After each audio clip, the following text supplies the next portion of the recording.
Hello and welcome to another Maine SBDC webinar.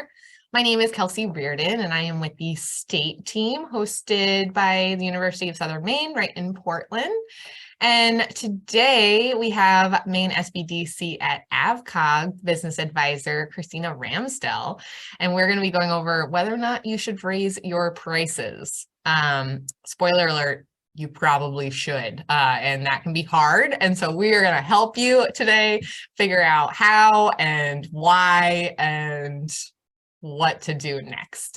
So we'll be able to answer any questions you have along the way. If you would go ahead and stick those in the chat, we can get to those. If we don't get to them along the way, we'll definitely have time at the end to answer any of those. Also, if you want to let us know who you are, maybe where in the state you are, what price bracket you're in right now, I don't know, something fun about your business, and we can go from there. If you are not familiar with the Maine SBDC, we are the Small Business Development Centers, and we can help with your small business needs. So we provide confidential, no-cost business advising. We can't provide legal advice or accounting advice, and we can't do things for you, but we can connect you with lawyers and advisors and accountants, and we can point you in the right direction. So if you're not already set up with a business advisor, there's a big orange button on our website that says request advising, and that is the fastest way to get into our system. You'll get connected with an advisor in your geographical location. We have centers throughout the state and advisors in each center. However, lots of our advisors have very specific life experience and knowledge that they can apply. So we have past restaurant owners. So if you own a restaurant, that could be helpful. Christina comes to us from the banking world, so we like to talk to her about money. And so everyone has their interests and their expertise, and we want to connect you with the most helpful advisor. So I will be sending out a follow-up email that will include all of the resources we touched on today. So it'll include the slides of the presentation as well as a link to the recording and all of our contact information. So if you are not already set up for advising, that link will be in my follow-up email as well. And lastly, if any questions come up after today's presentation, feel free to respond to any email you've gotten from me. Christina's information will be in my email as well, but we can connect you at any point. So I see some people are introducing themselves in the chat. Welcome, thank you. Otherwise, I think we're ready to get started. So I'll pass it over to Christina. Hello, everyone. Thanks for joining our webinar today. My name, as Kelsey has already introduced myself, but I'll introduce myself again. Christina Ramsdell. I'm a certified business advisor here at the Maine Small Business Development Center. I work at Androscoggin Valley Council of Government, better known as AVCOG here in Auburn. We do cover Androscoggin, Oxford, and Franklin counties. So if you're in any of those counties and you do register for advising, it's pretty likely you're going to get myself or my other associate, Lori Allen, who works here with me. So today we're going to talk about a topic that a lot of business owners are struggling with. I know a lot of my clients, I've been having conversations with them about it, and that's the topic of should you raise your prices? It's a complicated question, and the answer is not going to be the same for everybody, but today we're going to talk about the current economic factors. We're going to talk about some of the pricing strategies, either that you're utilizing right now or some that you might want to start implementing. We're also going to talk about when to do a price change and how you can best communicate that with your current clients so that you're not losing clients because you're making those changes. So to kind of start from like a bigger point of view, I want to have everybody take a look at the largest inflation industry-wise that we saw increases in 2022. As you can see, public transportation, vehicle repair, insurance, delivery services, fuel and utilities, pet products, household products, food in general, as we all probably know every week when we go to the grocery store, household cleaning products and gasoline are the biggest industries that did see a hike in 2022. So this is just something for you to keep in mind as small business owners, that if any of your business is related to any of these, your prices have probably gone up as far as a direct cost for you to supply your service or product. So that can have a huge effect on your business. If you're working that involves transportation and your gasoline costs have increased 10.2% over the year and you haven't increased your prices to offset that, I'm betting this year you saw a huge decrease in profits. So this is why it's so important to look at it from an economic perspective, is that inflation is not just one specific section at a time. It's not just gas. It's not just food. It really, at this point, is almost easier to talk about maybe industries that haven't been hit yet versus ones that, have, because really almost every industry has seen an increase in something in the last 3 years. And this is another point where, even if you're looking at the largest companies, so I'm sure that you're noticing, Walmart, who has the branding of the lowest cost or the lowest price to you, right? They've increased their prices. You've got Target that's increased their prices. You've got dollar stores that have increased, coffee shops, streaming platforms, even Hershey's chocolate has increased the price of their products, which to me is a shame because I like my chocolate. And everything is rolled up in that. So just so you have that kind of big view, everybody is seeing a price increase, and those big corporations have already raised their prices once, twice, maybe even 3 times in the last 3 years. So I want to stop here before we get any further into this. And I want to ask if you guys would do me a huge favor and enter into the chat, when's the last time you raised your prices if you're an existing business, right? Or if you're new and starting out, or even been in this for a little while and haven't raised your prices, please let me know that as well. I'd love to see what the feedback is here. We've got some people who are just starting out. So if you might touch on this at some point, but how often should you be now analyzing your prices? On a quarterly basis, and we'll talk about that a little bit further. I knew you would. So Peter says, I bumped up prices a little bit in 2021 and again in 2023. Renata says a year ago. So a couple people have said over a year ago. Okay. We produced several different sizes, so raised some, but not all last year. Okay. Similar year before. Auto repairs, they raised their price several times a year. Good job. Sharon says last year. So a lot of, sounds like at least a year has gone by for many participants today. Okay. Perfect. Well, I'm glad to see that at least some of you have raised your prices. I was really prepared for some people to say that they've never raised their prices or have had difficulty with it. So I'm gonna kind of double up on this and ask you guys one more question. If you'll entertain with me just one more moment, can you tell me what some of the fears and some of the challenges are that you have struggled with when you made the decision to raise your prices? What were your biggest concerns when you decided to make your first jump? Customers complaining. I bet that's the number one. Potential loss of customers, loss of potential customers. So it's just the same words in slightly different orders. Yep. It would prevent purchases. Being seen as too expensive. So you might not be expensive. You just might not be in their budget. That's not always the same thing. They feel bad for the community. That's hard. The personal side is really tough when you especially you are in that community, right? Yeah. You can't get away from them. You go to the grocery store and you see your clients. You go to the post office and there they are again. It's all consuming. Yep. Yeah. So several people are saying, yes, being seen as too expensive. And I feel like that is a very Maine attitude. Yep. We want to really be supportive and accessible to each other. We don't get too high in our britches. That's not the right saying, but you know what I mean? And that's not the case. We have a lot to offer. We are worth it. Sure are. And you are all worth it. And you will find, hopefully, when you leave today, that's the feeling that you should walk away with, is that my product, my service, and you yourself as a business owner are worth it. So thank you guys for filling that out. I really appreciate the interaction on some of these webinars. It makes it a little bit more fun for me personally.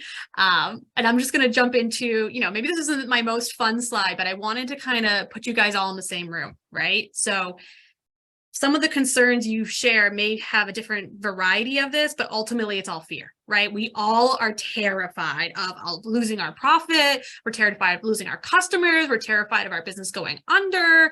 It's very perception based, right? So you're putting yourself in, the view of being the business owner, and you're terrified to make a decision, which can actually cause, paralysis, right? So you're so terrified because you're stuck in this fear that you don't make a decision to do anything at all. And that in itself can be a mistake. Doing nothing is still not doing you any good in these types of situations. So I should have done a picture here, but I constantly think about the situation where you stick your head in the sand. We're not going to do that today. Today, I want you guys to kind of just take an hour out of your day, and I want you to choose to face everything and rise today. You could, of course, forget everything and run. You can do that after this hour if that's what you decide to do. But for right now, please keep in mind that you are going to face everything and rise. This is your choice today. We're going to give you some real actual tips and tricks that are going to help you narrow in on how you can be more successful. It's not just about the cost of things. There is a whole other sector to pricing that has nothing to do with just how much something costs you. So let's dive in. So on average, this past year, small businesses have increased their prices by 11%. This is just a kind of a percentage wise to give you guys an idea that, every single business is increasing, but it varies very much on how much you increase something. Anybody increasing more than 30% this last year, that's only 5.4% of businesses. You'll find the majority of them raise their prices between 10 and 15%. That's a pretty good dollar amount. You've got some that's really close, actually, the 5 to 10%. So you can tell that there was a little bit of hesitancy there, right? People who decided to do 10 to 15 may have been considering doing 5 to 10. It's very difficult to sit there and go, I want to raise my price 30% if you think that's going to outprice you based on your competitors. There's a little bit more to this, but it's just, again, just some factual information that you guys can look at and say, okay, how many other small companies are doing this? It's really just to give you the idea that you're not alone in this. There are so many small businesses that are right there with you who are making these decisions. And it's okay to rely on somebody else and say, hey, can I get some peer support here, right? Because nobody understands your business like another small business trying to survive. Only 8.1% lowered their prices. I would love to have some data to figure out what industries they were able to lower their prices on, but I guarantee you those businesses are still making a profit. So if they're lowering it could be due to efficiencies. It could be that they found a way to lower their cost as far as bringing in a machinery to do something versus paying somebody for more labor. It could have been that they lowered prices because ultimately they weren't sure who their target market was. Maybe they've done a shift there. Definitely some different decisionings that could have been with the lower pricing. And then you have 7.8% of people who did no price change at all. And I can almost guarantee you that if they did no price change, it's either because they had already built in enough profit to withstand the amount of cost changes at their original pricing, or they didn't keep up with the times and have not been checking with their cost analysis. It's really super important as you as the business owner that you know what your product or service costs you.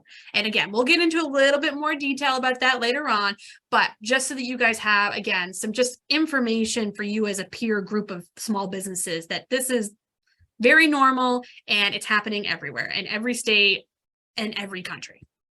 Hey, Christina, real fast, is this data Maine or national from SCORE? So this is Maine's SCORE data. So yeah, Nicholas, this is through Maine. And small businesses usually mean for us, it could be 50 and under.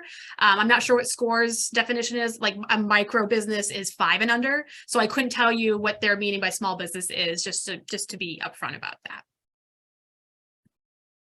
So now we're going to get into a little bit more of the nitty gritty. And I try not to get too far into the weeds with this because, again, every business is going to be different. So I'm going to try to take a general view.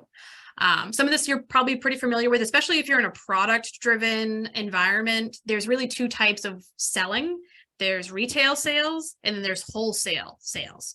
Retail just means that you're selling directly to your customers. So if the end customer is buying your product, whether it be through your website, whether it be directly from you at a fair, whether it be, at a retail location, at a storefront, they are getting that product and going home and doing something with it for themselves or giving for a gift. Ultimately, you sell it directly to them. Wholesale means that you're going to sell to a store who's ultimately going to sell it to the direct customer. So working with a client right now who's looking to get into like a Hannaford, anybody who is selling to, and this could be even a smaller store, you are selling to the store your product. In the wholesale situation, that you're usually selling it at a lower price point when you're doing wholesale, because ultimately the store that you sell it to is going to mark it up so they can make a profit. In wholesale, you as the business owner make a profit, and the person that's ultimately selling your product to the end consumer is going to make a profit. So to be wholesale and to be really competitive, your pricing has to be really, really on point, because your pricing has to be low enough that a markup on it, it's not going to put it outside of the perspective of other similar products. You don't want to buy the same drink at $20 that I could be buying a similar drink at $6 just because there's such an extensive markup. So pricing strategies. So there's a lot of different pricing strategies. I've really focused on about 8 of the most common ones. Some of these you're probably using right now. Some of them you've definitely experienced in your life, 100%. And some of it's something you can either start implementing, or maybe you need to reevaluate how you did your pricing originally. There's also 2 different ways to look at pricing when you're talking about pricing a service versus pricing a product. A lot more indirect costs involved with pricing a service. You have a lot more direct costs, which when I say direct costs, I'm talking your cost of material, the labors for your product. That stuff is a lot different than how you're pricing a service. So let's get into kind of some of the nittier grittier, how you do a pricing strategy, and some of the things you might not be aware of. So the first one is the cost-based. It's by far the most common approach that you're finding to pricing nowadays. It's especially common with products. It's all about knowing the cost per unit. So if I am developing a stapler, then I need to know how much it's going to cost me to make that stapler. How much plastic am I going to get? How much metal do I need? How much of the material that actually makes the stapler do I need to actually purchase? And what are those prices at? The second piece of doing that stapler is, of course, okay, now I know what it costs me to make a stapler. How much do I want to make for me? How much do I need to make from selling this stapler to make it worth it for me to make a stapler, right? Because we're not in business to not make money. That's a hobby. There's a whole point of, moving from that hobby perspective into, yeah, I can make money off of this. And some of you may be looking at transferring from doing this on the side to doing this as a full-time job. And this is really how you can figure out if this makes sense for you to make that move too, is do you know the costs and how much are you personally making after all of your cost is done?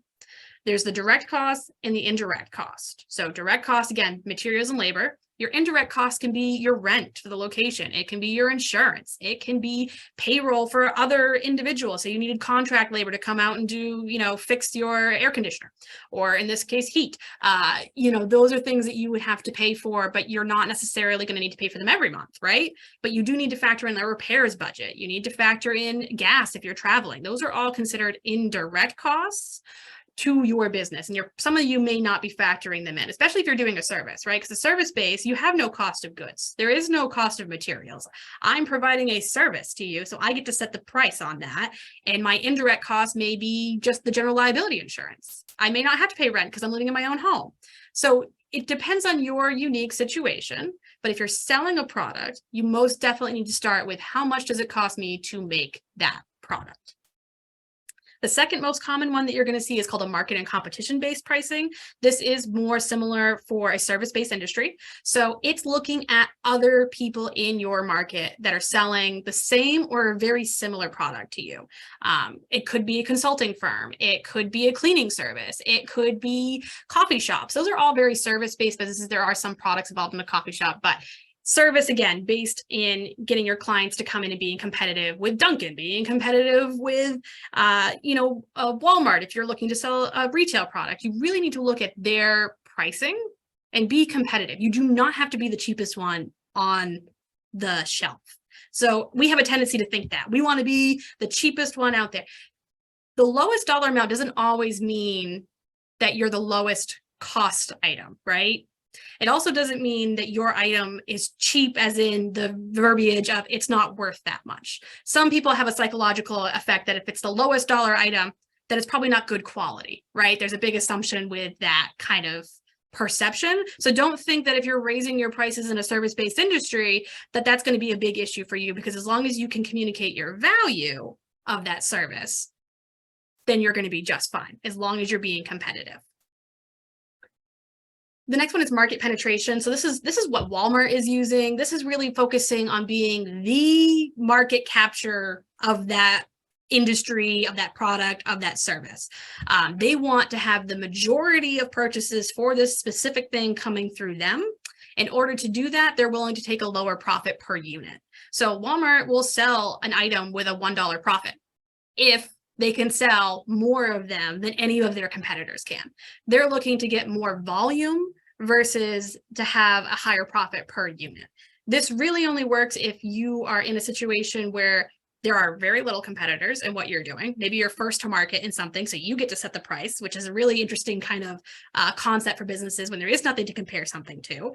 And this also can happen when you really know your product really well and you have a really good idea of what your costs are. If you can keep your costs lower than anybody else in the market, and you can capitalize this, and you know that you can do a good sales strategy and good marketing, then you can be the highest market share business, as long as you know what else is currently out there, especially if you're looking local. Like if you're trying to be a Maine business, you focus on Maine other businesses, right? You want to be that local option. It's probably going to be more expensive if you're keeping everything local. So the price should reflect that. Walmart can get everything, at dirt cheap. So it's okay if your price is a little bit more than Walmart. And I would expect that 99% of you, your price should be more than Walmart's. Location pricing, you all have seen this one. I'm sure you've all been either frustrated by it at some point when you go to a ball game and your bottle of water costs you $7 for a bottle of water. And I guarantee you that, 50% of you probably pay it anyway. The reason why you pay it is location pricing, right? So it's the same thing on airplanes, okay? And airplanes, it's really funny because they 100% control everything, right? You're not getting off the plane until you're getting off the plane. What you can control is, do you eat before you get on the plane? Those are things you can kind of proactively plan for. But if they've got you in a location and you need water, you're going to pay the $7 for the water. This happens with concerts, happens with baseball games, happens with really anything that was going to prevent you from going out and buying that at that time. Like you're not going to leave your stadium seats to go to the gas station to buy a $1 bottle of water if you're already at the stadium. So keep that in mind. If you're in a location, while you're right next to a park, you're the only gas station in town, those things have to do with the convenience of pricing. But you also have to be mindful of the towns that you're in. If you're in a low dollar town up in Rangeley where there's not a lot of businesses, you still need to be somewhat competitive because people will drive 20 miles to get to the next lowest dollar item.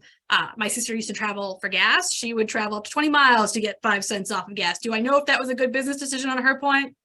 No, but it sure made her feel better that she went and got that gas at a lower price. Bundle pricing. So you definitely see this a lot with like internet, with like cable, Spectrum phone.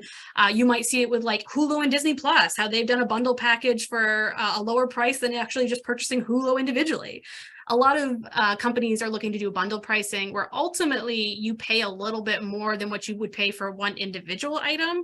But the idea is that you're getting more value added because there's an additional service that you're getting. Oh, I'm getting telephone and internet for $50, but if I get telephone, internet, and cable, I can get it for $75 and I get XYZ amount of channels on cable.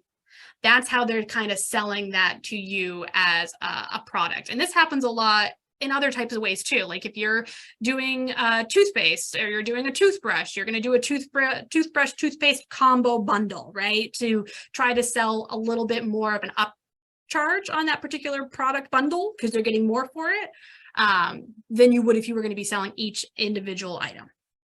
There's psychological pricing. Some of you may be using this right now.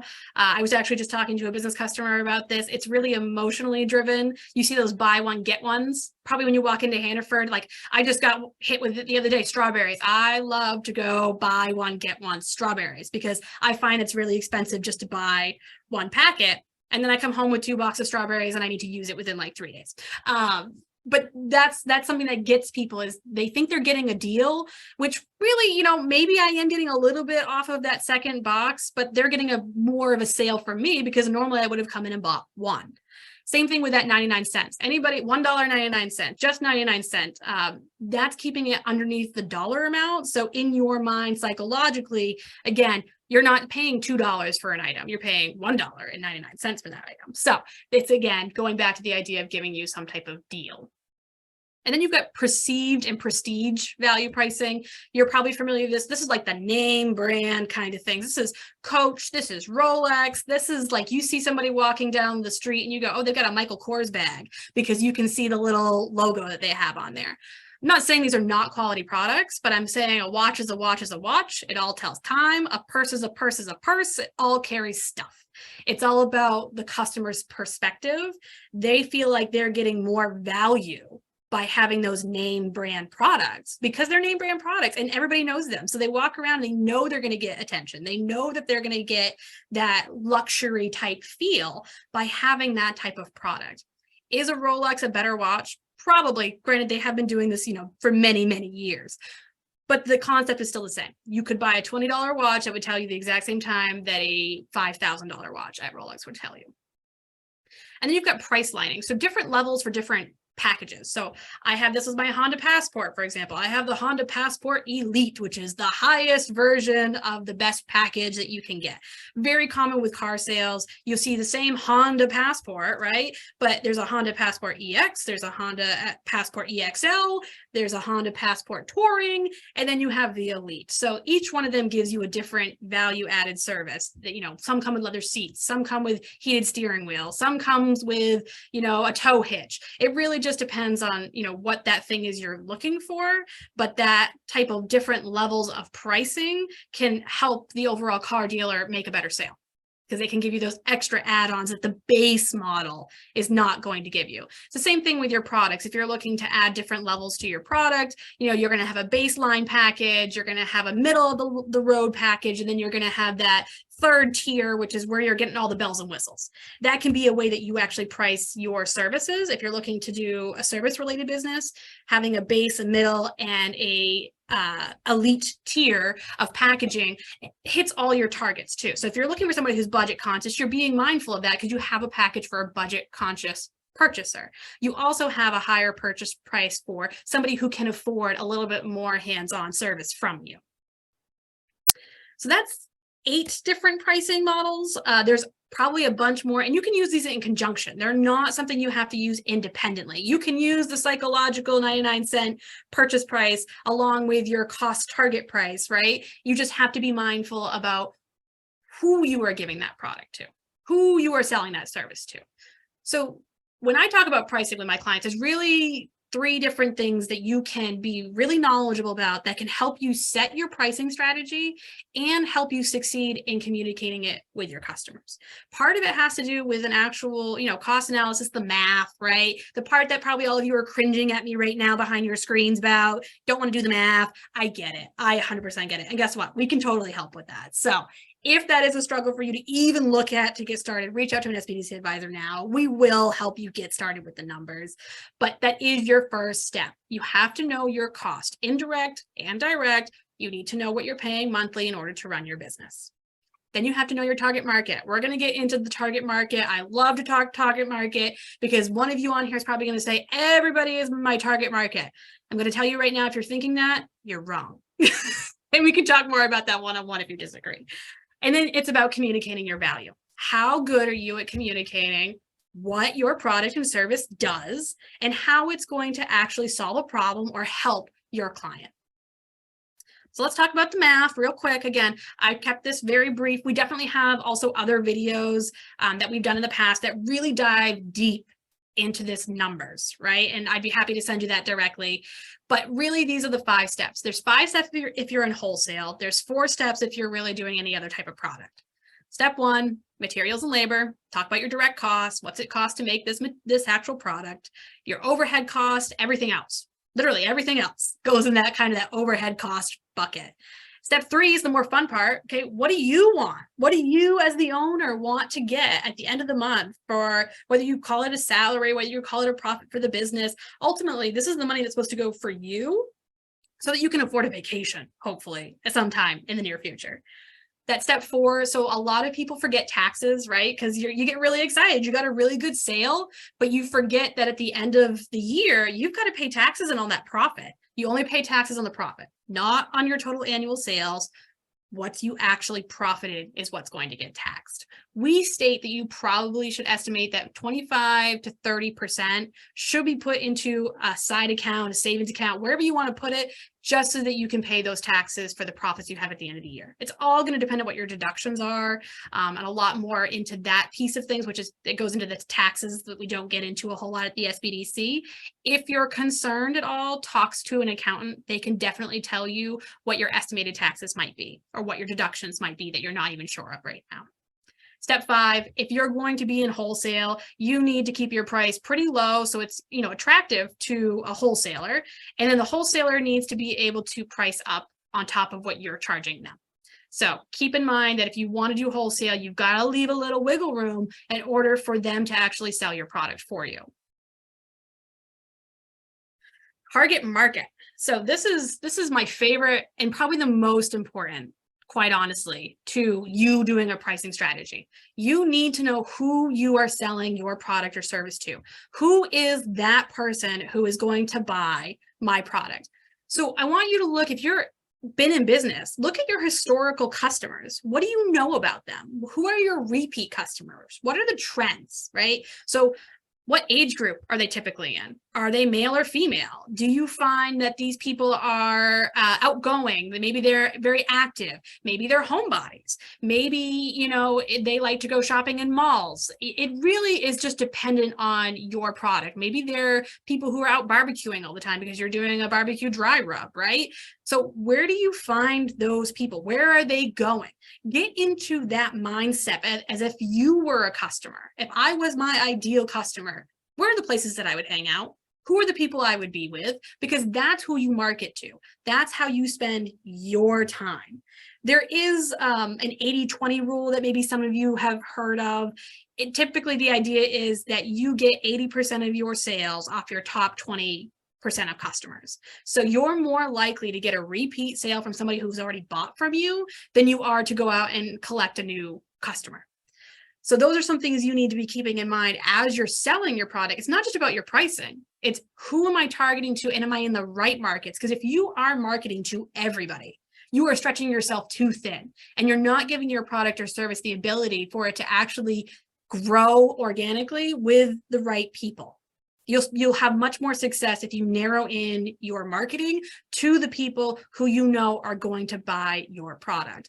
If I'm looking at, going to a fair, I'm going to typically think that most people who are going to go to craft fair or something along those lines are going to be older women. That's just, not to be, demographically focused, but that is typically who I expect to see at a craft fair. It's the same thing that if I went to a Home Depot show and it was all about power tools, I expect to see typically older men or just men in general, right? Because that's not something that's targeted towards, the female demographic. They know that's not their target market. So they're not spending a lot of time selling power tools to females. Should they be? Maybe. But it's about who's going to be the majority of your sales. And then this is also super duper important, especially when you go to communicating it with your clients that you are making a change like this. Why should someone buy your product or service? Why? Because there's a lot of other products and services out there that are similar to you. It's all about how you communicate your difference. And it's all about how clear you are with your message. We have a tendency to over-explain. I have a super big tendency to over-explain. You need to be very simple and very straightforward. This is my product. This is my service. This is how it's going to benefit you, right? Because people any of you in any industry probably know that don't have the attention that we used to. We're very instant gratification society. We read it for 30 seconds. If I don't know what you're selling me in the first 30 seconds at looking at your website or talking to you, you've already lost me. You've already lost the sale because I need to know very clearly what you're selling and how it's going to benefit me. Doesn't need to be an elevator speech, doesn't need to be a full minute. However simple, clear, and straightforward it can be and works for you, that's perfect. I'm also big on being authentic to you as a business owner and you as a business. So you know your business better than anybody else does. You are an expert in your business. You need to think of yourself as an expert in your business when you approach this. The lack of confidence is huge amongst business owners. I probably do a lot of reassuring more than anything else in my day-to-day, and I love that because it's very difficult to be a business owner, right? You don't have the support system always. So you need to feel like when you're talking about your product, you're the most excited person in the room about it. It's your product, it's your service. You bring a lot to how that's portrayed to your customer. They're looking at you, right? You do all the talking. And it's really big to focus on what problem do you solve. People are looking for solutions. They may not have any idea what the solution is, but they are looking for a solution to a problem. If you can fix that problem within a price range that works for them, people will buy your product.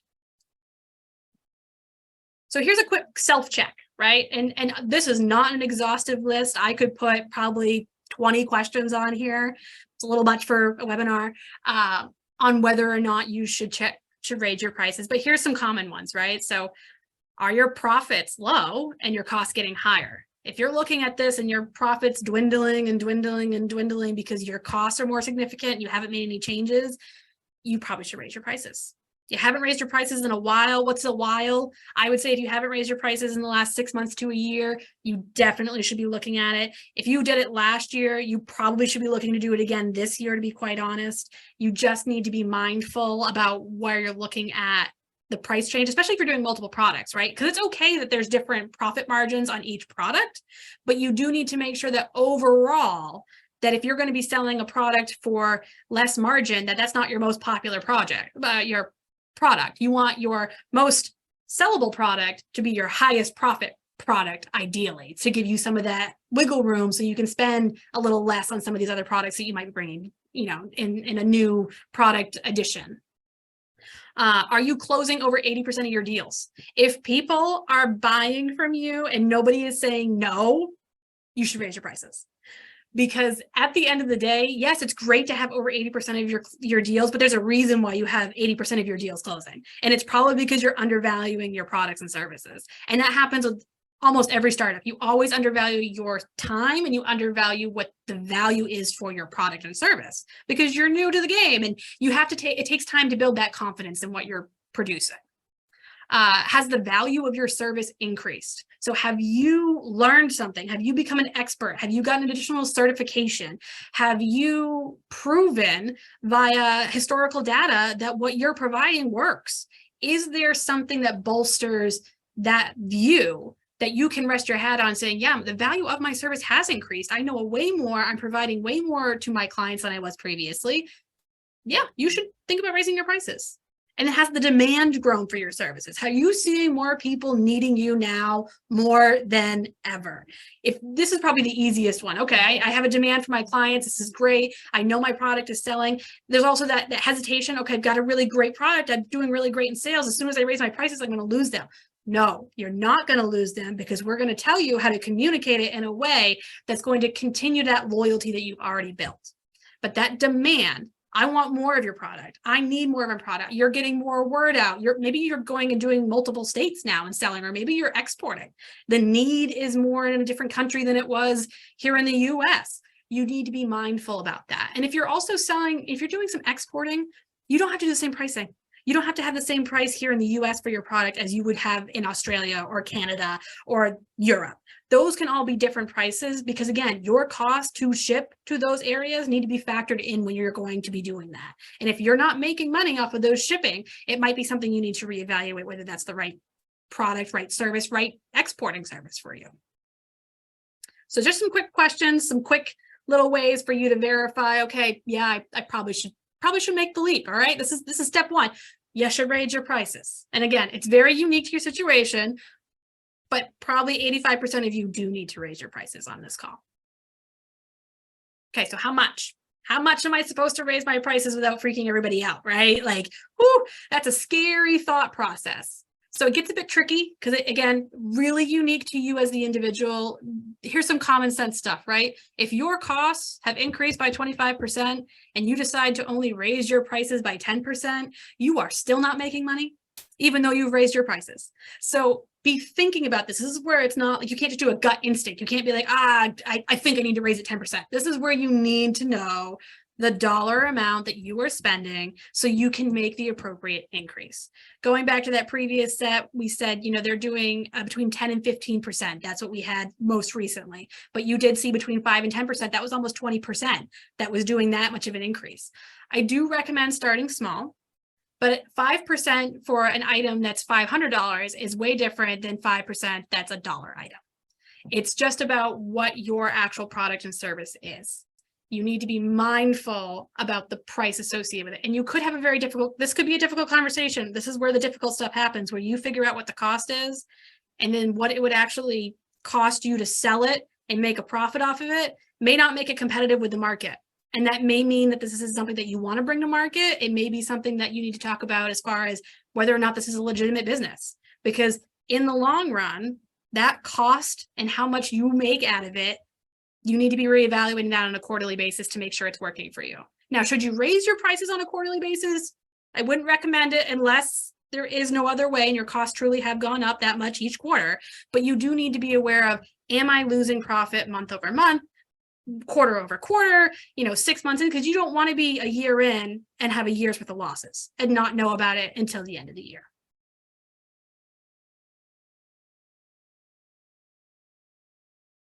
So when to make the change? Okay, so timing matters, but again, is unique to each individual and each business, because if you run a seasonal business and you do plowing, if you raise your prices in the spring and nobody knows about it until the fall and you haven't communicated that to them, that might be a problem.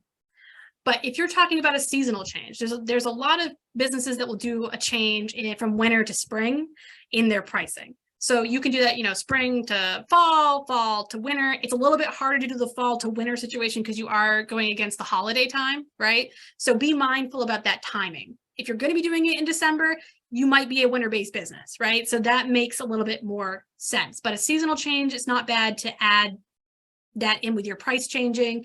Has it been a business anniversary? Have you hit your first year? Have you hit year 5? Have you hit year 10?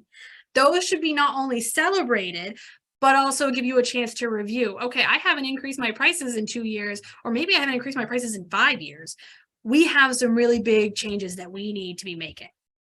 Maybe you expanded to a bigger space, or maybe you added another product or service. Anytime that you are adding something into your business is a great opportunity to reevaluate your prices and raise your prices, because you are adding something, and on the other end, you are adding costs when you're adding those services in bigger spaces. So it makes sense that you're going to need to make the change. Then there's new ownership, right? So there's been a lot of transitioning for Maine businesses, even if it's to family members, right? So older family members maybe retiring and giving it on to their children. We've had a lot of people from out of state coming in and buying some businesses or starting them up. If you're new ownership, they kind of expect you to have some price changes, right? There's usually an expectation, usually dread, quite honestly, that you're going to come in and change a lot of the things that they love, and that makes it the reason why they come to your shop. It's really, really important that you communicate why you're doing the price increase. Bigger companies, and I didn't want to get too in depth into this because this has to do with CPI, which is the Consumer Price Index, which you probably are reading about in the news on a monthly basis. So that's that little thing where it tells you how much inflation is going up per month. I just did a base understanding of the annual increase from 2022. So the Consumer Price Index for inflation was 8.38%. So if you hadn't raised your prices 8.5% this past year, you're probably losing money off of your profit, because 8.5% is just enough to keep up with inflation. It's not enough to get you anything extra. It's just keeping up with the inflation of your costs. So keep that in mind when you're thinking about that. Should I do 5 to 10? Should I do 10 to 15? If you didn't raise your prices last year and last year's inflation was 8%, I'm going to say you want to be thinking more towards that 10 to 15% area, because you also want to make profit. That 8% inflation, if you increase by 8%, is only factoring in the inflation. It's not factoring in any additional profit. And a lot of businesses, big corporations, will say to a customer, oh, well, the Consumer Price Index has increased. I guarantee you, if you say it to a Mainer, they're going to glaze over and be like, so what? Talk to them like you would talk to your cousin, your friend, your barber, your hairstylist, somebody in your community, right? These are people who you get it. You understand that costs are increasing. You can empathize with them and completely understand, but still communicate to them in a way that they understand that it's business, it's not personal. And I've said this a lot to my clients, right? And it either goes over like a lead balloon, or people are like, you know what, you're right. You're right. It is business. It is business. So the idea is you want to be sustainable. Okay. The other part about Mainers is we like to complain about prices, but then we will also complain super hard when something leaves, because we are so distraught that, oh, another business is closed, right? There, how could we have helped? How could we have been supportive? It's too late at that point. So to be upfront with your customers when they're making a price change, right? Presentation is everything. This goes back to being very clear, right? So take time to think about this. Do not make a price change and then the next day just blurt out a bunch of stuff with a customer because it hasn't been well planned. Give 30-ish days. If you're going to be making a price change, give 30-ish days before you make the official change so that you can plan and you can do a couple of, run by sketches with somebody who you trust so that you can present to them and say, this is the reason I've made a price change. I value you as a customer and I want to continue to have you as a business. I would be happy to hear about anything.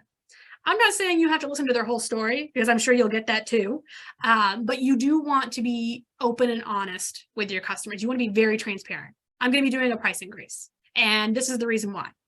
What you don't want to do is you don't want to over-explain. Do not ramble, because that causes uncertainty not only with you, but with your customer. If they see you kind of having a little bit of antsiness about it, they're going to be even more antsy. So feel confident that when you go in and say, this is why I'm changing my prices, I'm not going to apologize. I'm not ever going to recommend that you apologize. There's a psychological situation where you apologize that people automatically assume you've done something wrong when you apologize for something. You have done nothing wrong in making a price change. What you have done is built in a sustainable business so that you can continue to support your community and you can continue to support your town and the people in it. Because if you don't make the changes, you might not be here.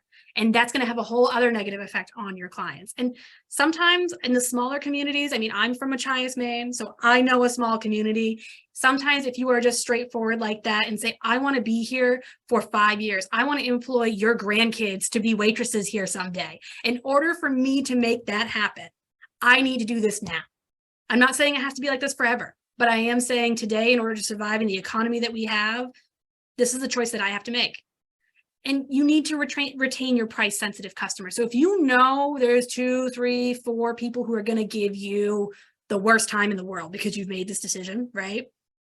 Set aside some time to talk to them. Whether give them a phone call, maybe you have them come in and you have a coffee with them. Maybe you pull them aside. Maybe you talk to them about doing a discount for them. Maybe you grandfather them in at their current rate for a little while, for a set amount of time, right? Because they're going to feel like they're the most special girl in the world when you tell them, oh, I'm only doing this for my clients because I really appreciate you, right?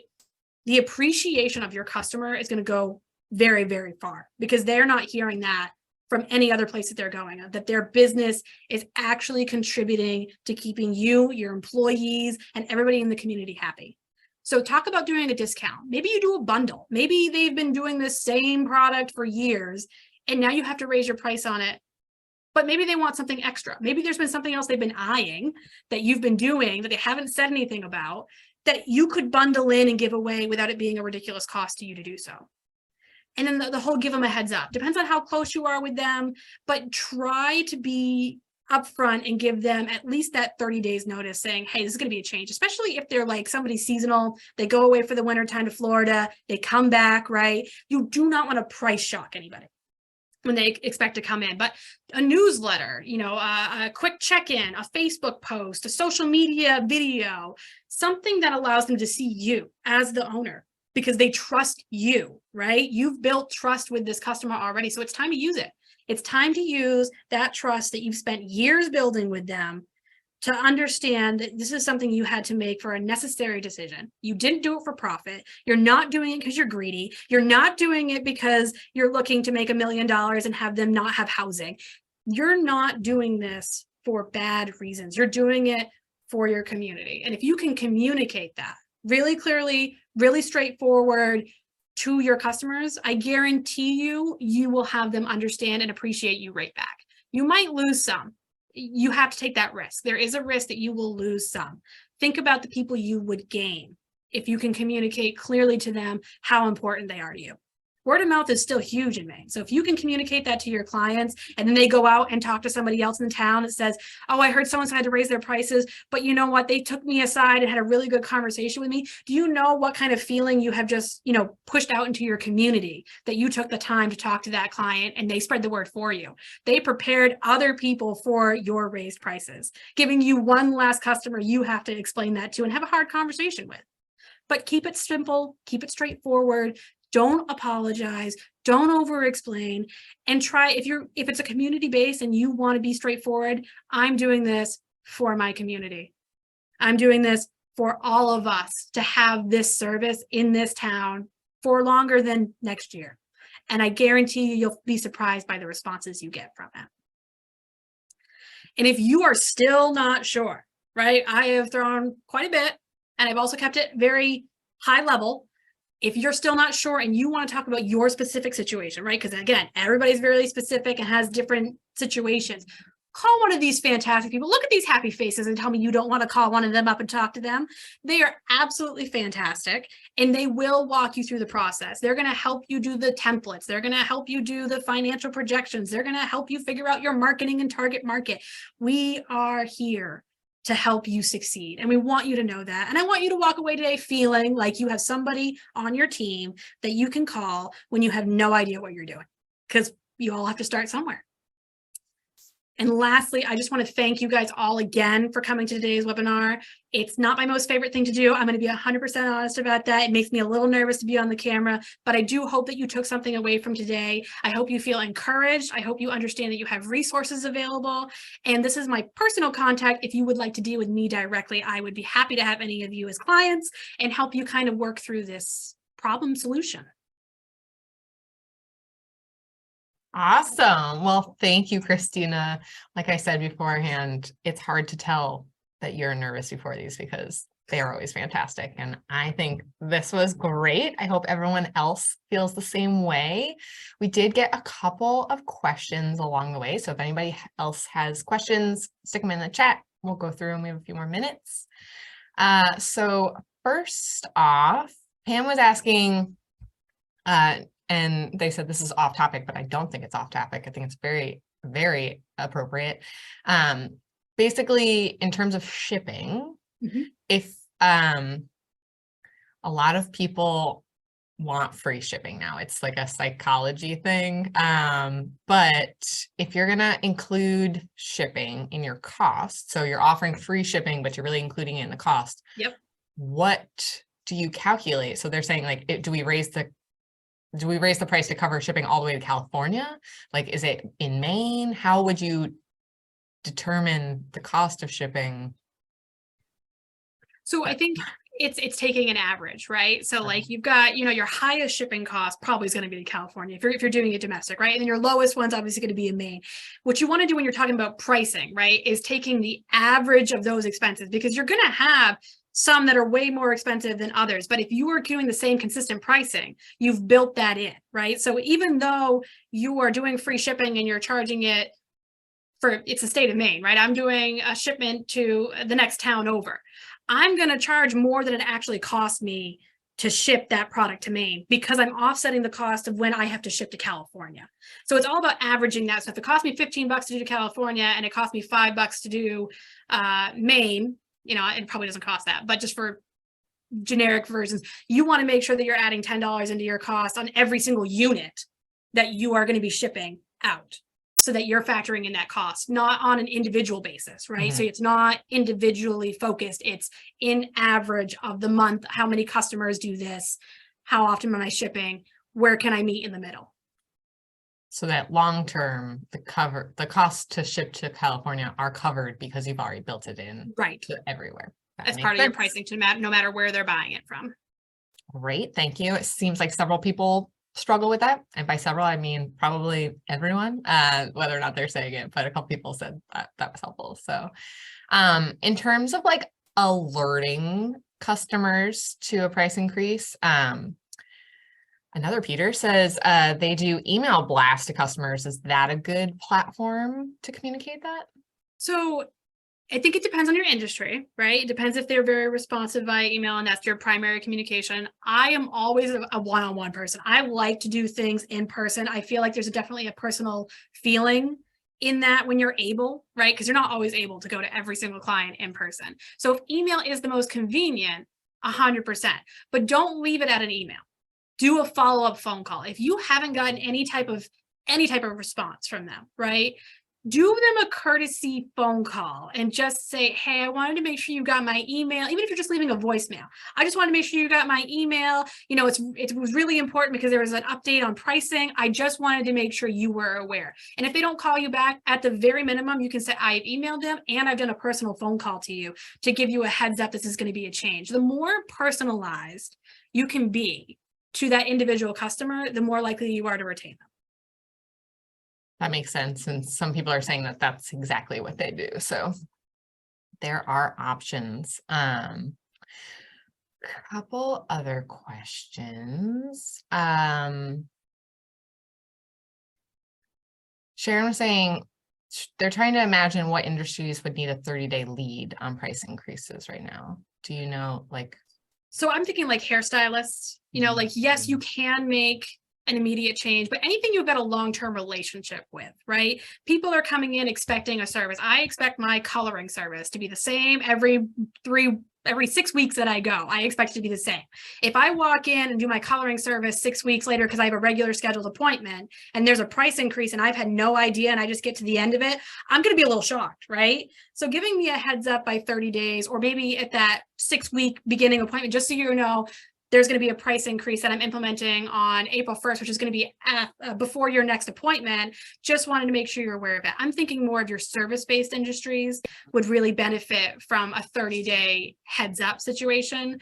Products and services where people are going to be buying your products off a shelf, they may be less affronted by the idea of not having a 30-day notice. But if you're doing a relationship-based, anything that's relationship-based with your clients, you should give them a heads up of that 30 days. Yeah, and I'm thinking maybe like catering and that kind of stuff where people are coming to you ahead of time for events. They maybe already had you in the books for last year's whatever it was. And if they come to you this year and it's very different, that might change that relationship. It's also the same thing with like insurances, right? So like your insurance will go up and they'll usually send you a notice in the mail saying that your pricing is going to go up on your insurance next year. Be aware of it. It's something like that. Or if your car payment went up automatically, you'd be shocked, right? You sign a loan agreement because you know what your payment's going to be every month. So anything that you're going to be paying on a monthly basis, or like even Hulu subscriptions, they give 30 days notice because they were going to go from $12.99 to $14.99, right? They give you notice because they want you to be aware and not have that come through on your bill and have no notice of it whatsoever. That makes sense. And similarly, same Sharon said, it feels like the last 3 years, everyone's just expecting it. And I don't disagree. It seems like people are recognizing that things are shifting and changing moment to moment still. And so people are expecting it, but you also are responsible for that communication after the fact. I think, it's okay to fall on that, right? It's easy to say, okay, people are expecting it. To retain your client, right? Just because they expect it doesn't mean that you're not low on their list of priorities, right? Because if people start looking at, okay, I got to cut some things out, the things they're going to cut out are the things that are less personal to them. Like, I'm not going to cut out my chiropractor because I, number one, need my chiropractor every month. Number two, I really enjoy my receptionist because she knows my name. And it would be really hard for me to call her up and say, hey, I'm dumping my chiropractor because I can't afford it anymore. It'd be really hard for me. But it would be really easy for me to just stop buying Dunkin' coffee, right? Because Dunkin' doesn't care if I am buying their coffee or not. So I think there's that differentiation that you can make by doing a little bit more personal stuff, right? And giving them that heads up, even if they know it's coming. Because I've talked to hairstylists that have told me they're raising their prices for 6 months and still hadn't raised their prices. So it's like, if you're going to do it, pull the trigger. Don't play this never land of, I'm going to be in limbo. You're either going to go all in or you're not going to do it at all. Pick one. So great segue into Pam's question of, can we switch to free shipping all at once? And how do we do that? You can ship to free shipping all at once. I think if you're going to do that, you want to make sure that you're going back to that cost, right? If you're going to be doing free shipping or you're going to state you're doing free shipping, you need to make sure that you've got the cost to offset that, right? And if it's a good thing, if you are making a change like that, that's hey, by the way, if you were charging for shipping but are now going to do free shipping and you've got regular customers, let them know. Send them do a social media blast, do a email blast, do something. Hey, FYI, we're now free shipping. Please come back to our site and buy our products because we would love to see you again, right? Because that's a good thing. People like to see, and again, psychologically, free is a great word to put into anything. Be happy about it. Explain it like it's an exciting event, even though you're like, oh yeah, it's just free shipping. No, it's free shipping. That's differentiating you from somebody else who's not doing free shipping. Definitely. And Jody was talking about their product and they offer free shipping over a certain order. And so our associate director, Jen Boughton of the Maine SBDC, she's a sucker for free shipping, she will spend more money to get the free shipping. She talks about it all the time. And I know that there are many of us like that. And I often do it with craft supplies. And so there's some psychology to that also, people spending more money to think they're getting a deal. They will spend more money to get that deal. And then later, Jody was saying that sometimes they overthink the pricing and they've raised their prices several times and they didn't lose customers. Yeah. So like they're saying, don't hesitate. Like that's 100% correct. And that's the thing. If nobody is saying no to you, you have not risen them enough yet, right? Yes. You're still hitting that same market. If they're not deviating, you probably should have raised them sooner. Yeah, I have heard that. And so I know we're at 12 o'clock. Seems like we have one more question. What do you think about dynamic pricing, if that's what it's called? Peter's thinking about how airlines companies have different prices depending on when people book. Yep.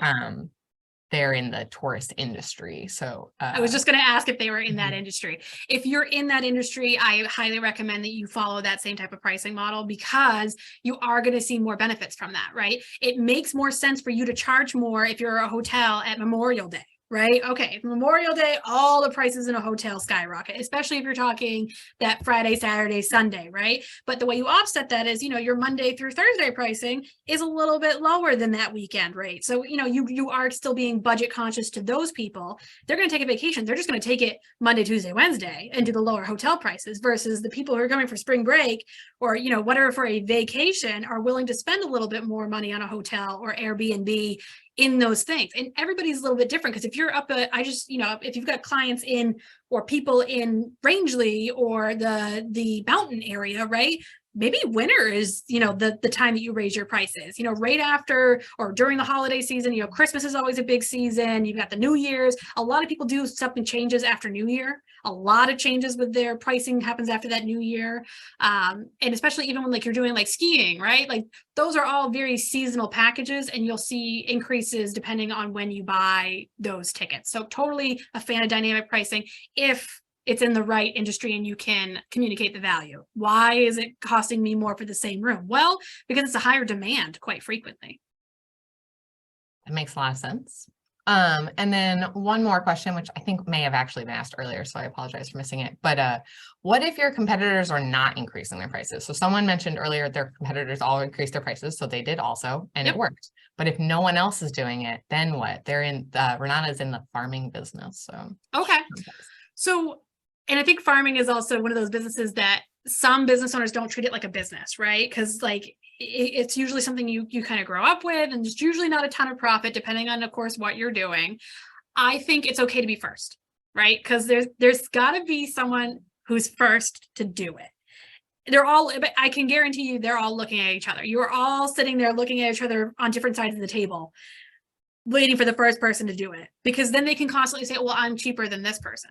It's again, going back to that, okay, I'm raising my prices, but how am I going to communicate the value of why I'm raising my prices? Am I raising my prices because I'm more convenient than those people? Am I raising those prices because it's a cost effectiveness? Is it because of my quality? Is it because what I'm using to grow my produce is organic? Is there some special labeling to it? Because being competitive is great as far as pricing, but if you can be competitive on other things that isn't just pricing, I'm competitive because of the service you get, how responsive you get. You get that a lot with the contracting industry, right? I can get a different price from 6 different plumbers. Some are more responsive, some are going to be less responsive, some won't call me back.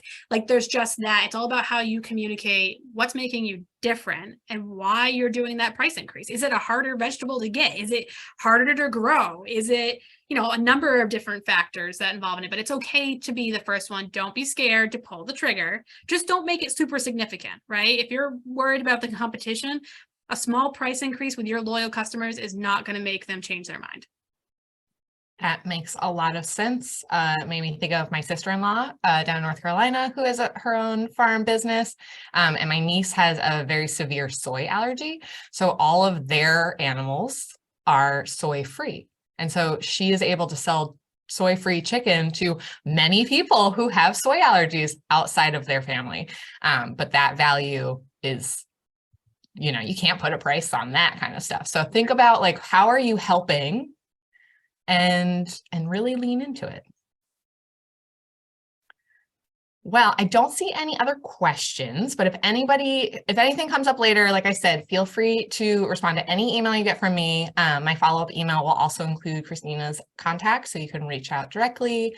We definitely want to get you set up with a business advisor if you don't already have one. So that'll also be in that email. But yes, thank you all so much for joining. Thank you, Christina, as always. This was great. All right, we'll see you all at the next one.